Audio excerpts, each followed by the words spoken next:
Pak Sutarto, selamat pagi Pak. Selamat pagi, Mas Rudi. Iya, untuk temuan pemerintah tersebut Pak, bagaimana pelaku usaha menyikapinya Pak terkait dengan sampel beras fortifikasi ini?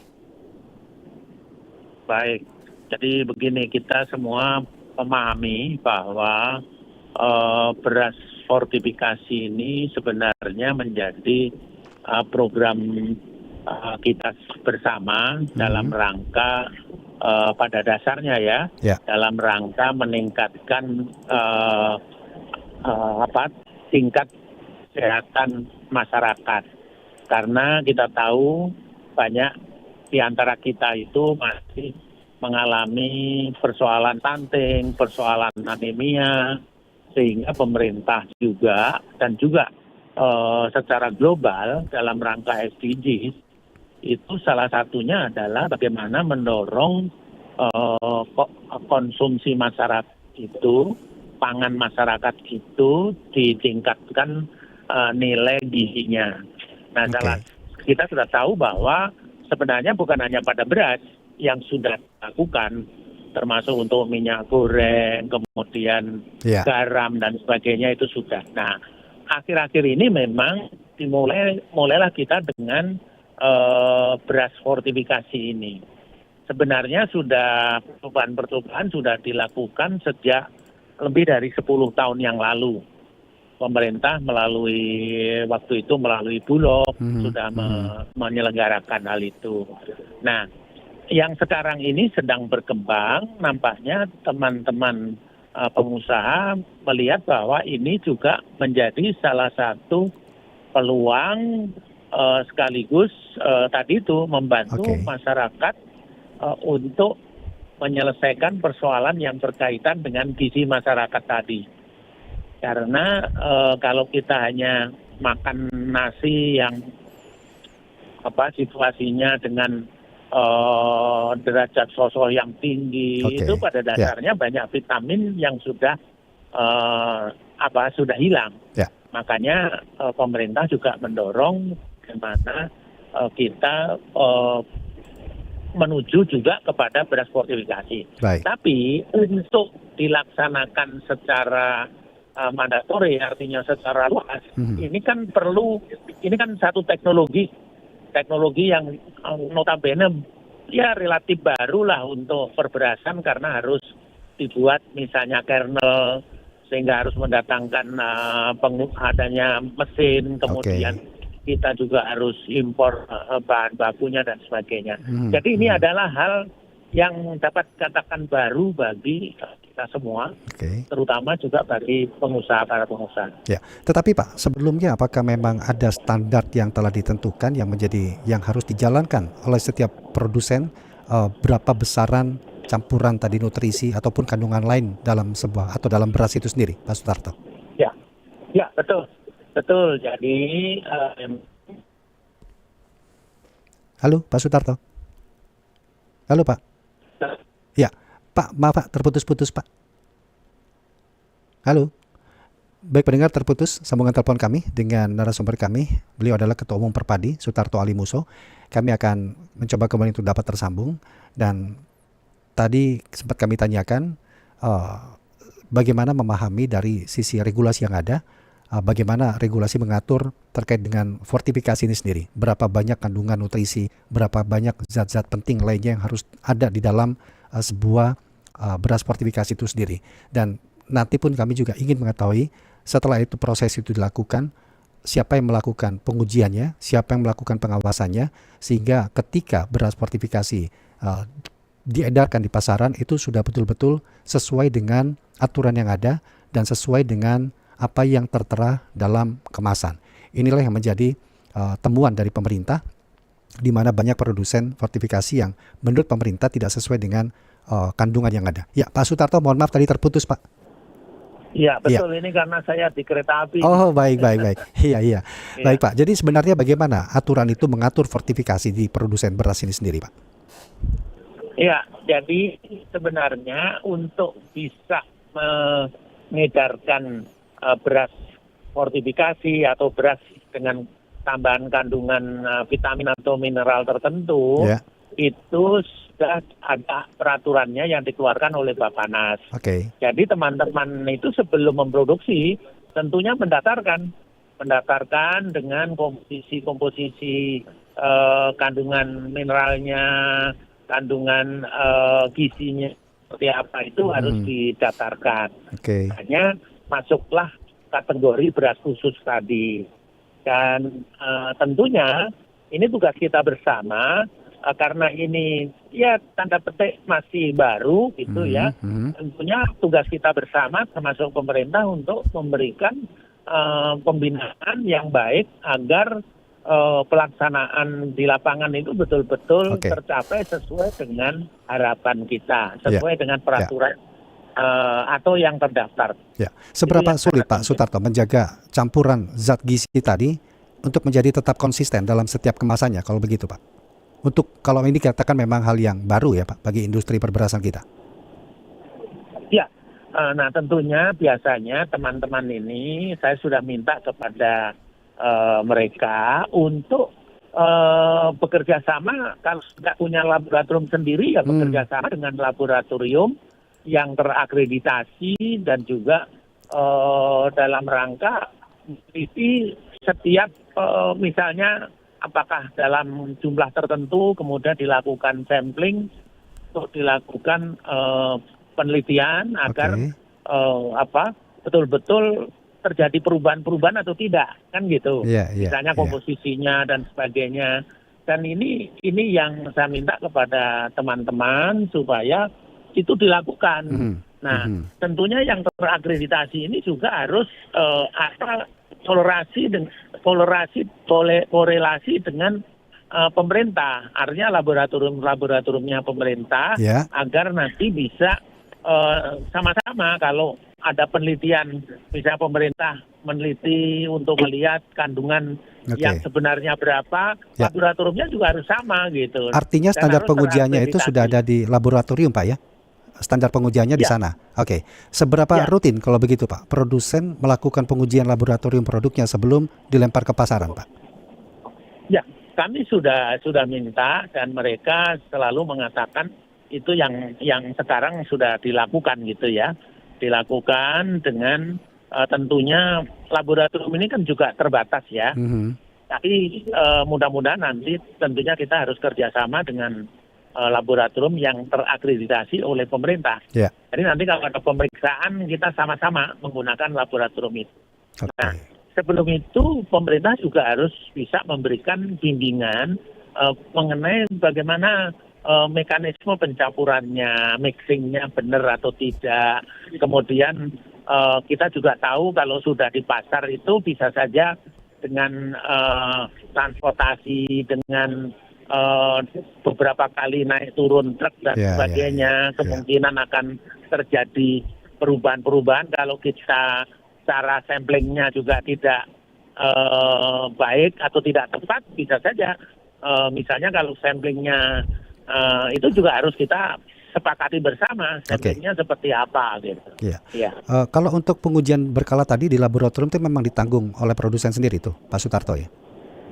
Betul. Jadi ini yang dilakukan oleh teman-teman ya mereka sendiri yang menanggung. Jadi itu bagian dari cost yang nanti akan diperhitungkan untuk menetapkan harga. Termasuk harga juga alat-alat teknologi tadi yang memang disiapkan mereka melakukan pengadaan. Tetapi dari Perpadi sendiri apakah memang ada temuan, ada pihak-pihak yang melakukan fortifikasi atau tidak bahkan sama sekali tetapi mencantumkan klaim bahwa itu adalah beras fortifikasi Pak? Ada temuan itu nggak Pak Sutarto? Iya, kalau Perpadi ini kan asosiasi yang tugasnya tidak sampai ke kita melakukan sosialisasi, melakukan pembinaan kepada anggota, tapi untuk hal-hal yang berkaitan dengan pengawasan, penelitian detail seperti itu, saya kira kita belum sampai ke sana. Kita belum memiliki dan memang pengawasan internal begitu Pak ya? Pengawasan internal itu lebih banyak kepada kami biasanya memberikan masukan-masukan, melihat langsung di pabriknya, kemudian apa yang harus dilakukan, memberikan arahan bagaimana katakanlah laboratorium mana yang bisa Oke. kita pakai dan seterusnya seperti itu. Ya. Atau tadi Ya. Bapak katakan bahwa penggilingan mendaftarkan Pak ya untuk menjadi bagian sebagai produsen fortifikasi tadi. Apakah Halo? ya, halo Pak Sutarto, bisa dengar suara saya Ya, Pak? oke. Ya, baik. Oke, Tadi kan sudah, dikatakan bahwa penggilingan ini atau produsen mendaftarkan ya Pak ya kepada pemerintah untuk ambil bagian dalam proses fortifikasi ini. Dan ketika mendaftarkan, sejauh itu apakah memang penggilingan itu siap Pak untuk memenuhi standar produksi beras fortifikasi? Apalagi ini adalah hal yang baru. Perlu beberapa tambahan investasi baru di dalamnya nih Pak Sutarto. Oh iya, harus siap. Kalau tidak siap, ya tentunya tidak boleh mendaftarkan kan begitu. Oke. Jadi ya pasti harus sudah disiapkan. Kemudian sumber kernelnya dari mana? Ya. Apakah membuat sendiri? Apakah kernelnya ini kita membeli ke produsen tertentu? Ini harus sudah ini dan harus mendaftar tadi itu. Jadi tidak boleh mereka tidak punya tidak mendaftar. Jadi harus mendaftar dengan syarat-syarat yang infrastruktur harus yang sudah dipenuhi tadi ya. Oke. Ketika ketika produsen melakukan fortifikasi tadi Pak, dengan investasi yang harus mereka sediakan dengan sendirinya, seberapa besar sih Pak penambahan biaya produksi beras secara wajar itu Pak? Iya. Jadi begini, kalau kita bicara harga itu pasti yang pertama dari bahan bakunya kan. Bahan bakunya adalah pasti mulai dari harga gabah. Kalau harga gabah naik, pasti harga beras kan akan naik kan, logikanya. Oke. Nah, kemudian yang kedua tentunya bahan bakunya itu di samping beras ada kernel tadi. Kernel atau vitamin. Atau mungkin vitamin atau mineral. Nah, sekarang itu masih impor. Kalau vitamin dan mineralnya masih impor, tetapi yang memproduksi kernel di dalam negeri ini sudah ada, meskipun belum banyak, baru 2 atau 3. Sebagian berarti impor itu Pak ya, bahan bakunya ya? Oke. Ya, bahan baku vitaminnya masih impor. Kernel pun kita bisa impor. Nah, itu pasti akan menjadi bagian dari biaya tadi. Yang berikutnya lagi tentunya investasi alat untuk pencampuran tadi. Untuk mencampur, untuk memixing supaya benar, kan gitu kan. Nah, mungkin tidak terlalu mahal kalau kita hanya alat mixing. Nah, setelah itu tentunya baru packaging dan sebagainya. Nah, itu bisa dihitung, makanya beberapa waktu yang lalu pemerintah melalui Bappenas juga pernah mendiskusikan berapa yang harga untuk beras fortifikasi dengan kandungan misalnya berapa vitamin atau berapa mineral. Kan tergantung berapa banyaknya mineral juga gitu. Artinya dalam hal ini produk ini tidak ada harga eceran tertingginya dong kalau begitu Pak ya? Tidak ada harga eceran tertinggi, tetapi ada, karena dia beras khusus ya. Beras khusus. Tetapi ada satu pembicaraan, pengarahan dari Badan Pangan untuk dibicarakan berapa sih wajarnya gitu berapa sih wajarnya. Tapi kalau kita bicara akhir-akhir ini kan memang karena harga gabah yang naik terus kan, itu juga harus menjadi perhatian gitu. Kalau tidak ada harga eceran tertinggi tadi, kemudian bahan bakunya, kernelnya ini sebagian besar masih didatangkan dari luar negeri atau impor Pak. Sampai batas mana sih Pak Sutarto selisih harga itu masih mencerminkan nilai yang wajar dalam kalau kita bicara dalam penambahan gizinya dalam beras itu sendiri Pak? Ya, kemarin sudah ada diskusi yang intens dengan Badan Pangan berapa yang wajar. Tentunya itu tergantung kepada tadi itu sumber kernelnya dari mana, harga kernelnya berapa. Harga kernel ini juga macam-macam karena tergantung kepada kandungan vitamin yang tadi yang seperti yang saya sebutkan atau kandungan mineralnya. Kemudian juga apakah ini impor. Kalau murni impor pasti lebih mahal. Kalau bikinan dalam negeri lebih murah. Kemudian hanya tambah ongkos untuk mencampur. Nah, kemudian packaging. Jadi ini sebenarnya sudah ada diskusi-diskusi intens dengan Badan Pangan. Oke. Dan itulah saya yakin itu memang menjadi tugasnya pemerintah Ya. untuk setiap saat untuk melakukan evaluasi. Hmm. Jadi kalau jumlah berapa itu sebenarnya nanti akhirnya masyarakat akan menilai dan akan ini terlalu mahal, saya tidak Oke. mau beli. Ya. Dan itu nanti akan terjadi persaingan di antara satu dengan yang lain kan. Oh, Jadi ya.